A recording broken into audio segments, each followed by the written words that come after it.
You are watching WPTV.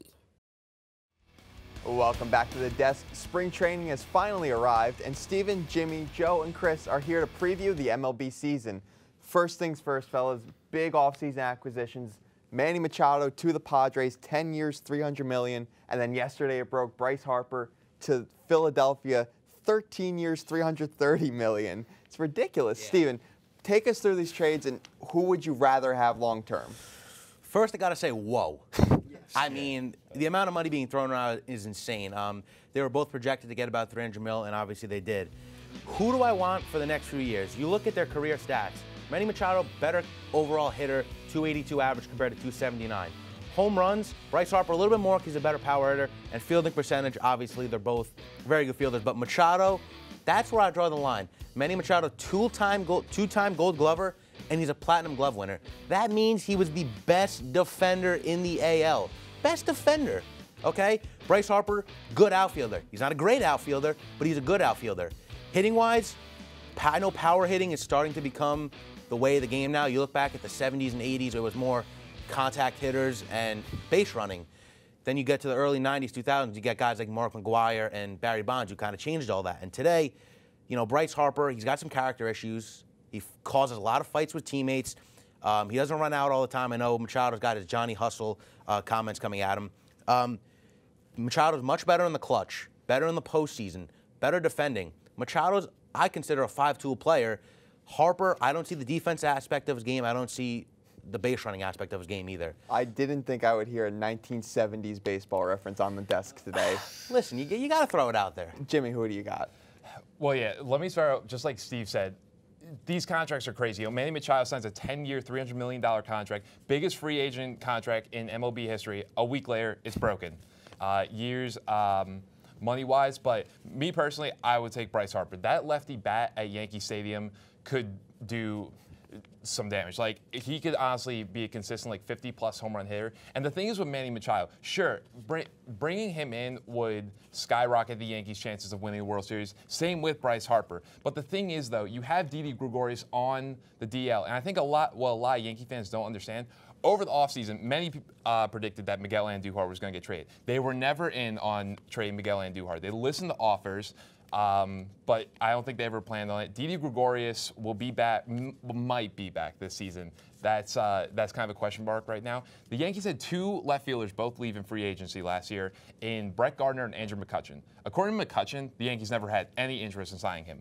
Gardner was re-signed 3 days later after the World Series ended. You could have put Harper in that left field spot. You could have that lefty bat in, which is, as we all know, Yankee Stadium with that right field short porch is a lefty hitter's ballpark, and they're in a righty-dominated lineup.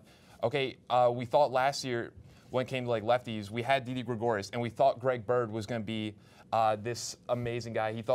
We thought he was going to be the final key when he came off the DL to help us win the World Series.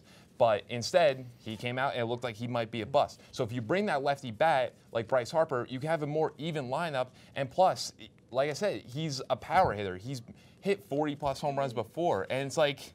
Even if you aren't the Yankees, though, I think I would prefer Bryce Harper. And the reason why is, one, marketability. You see him win the home run derby, takes his helmet off, the girls love his long hair, everything about Bryce Harper people like.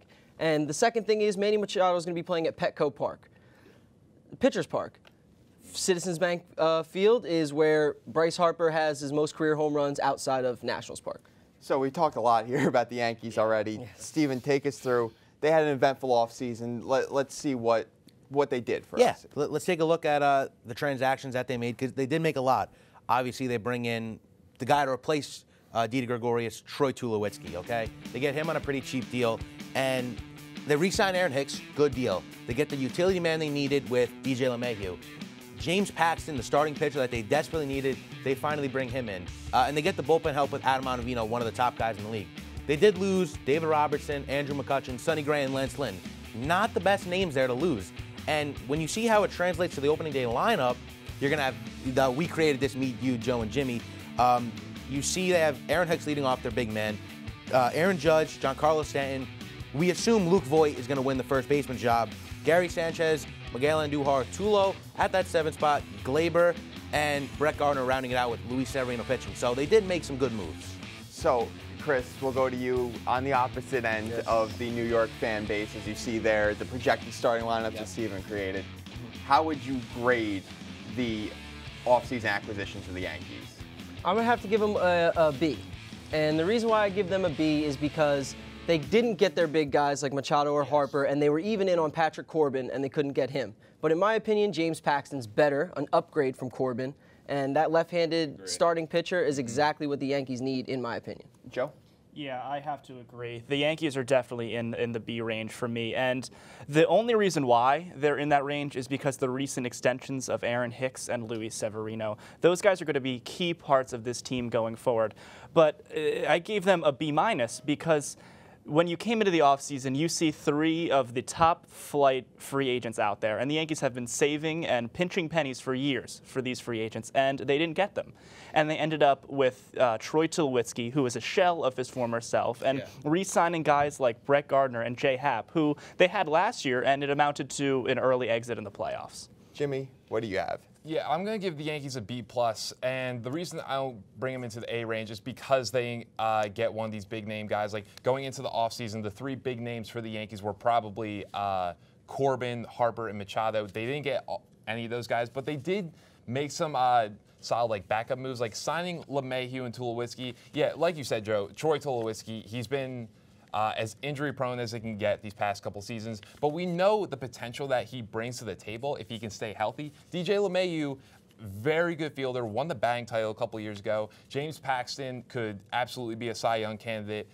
Aaron Hicks, I would not have gone as long as they gave Aaron Hicks, giving him 7 years. I probably would have gone maybe 4 or 5, but still a good job. They gave him the money, brought him back. James Paxton, like I said, very solid pitcher, and I would have liked for them to re-sign Robertson, but I will absolutely take Britton and Ottavino any day. That bullpen is scary. I remember in 2015 thinking that bullpen was scary. This is out of this world. Steven, last word here. Yeah, they address needs, which they need. They needed another starting pitcher, an arguable ace they got from James Paxton. It cost them a little bit of a pretty penny with Justice Sheffield, but he's kind of been up and down the prospect system so far. And Adam Ottavino, just a dynamic bullpen pitcher. You can't say much more. Absolutely, and obviously the Mets had their impact too, but we will see down the line what the Mets could do going forward. They did have an eventful offseason, but I think the Yankees, the cloud on them was too great to ignore here. Yeah. Stay tuned, because after the break, we will be on the rinks at center ice talking some NHL.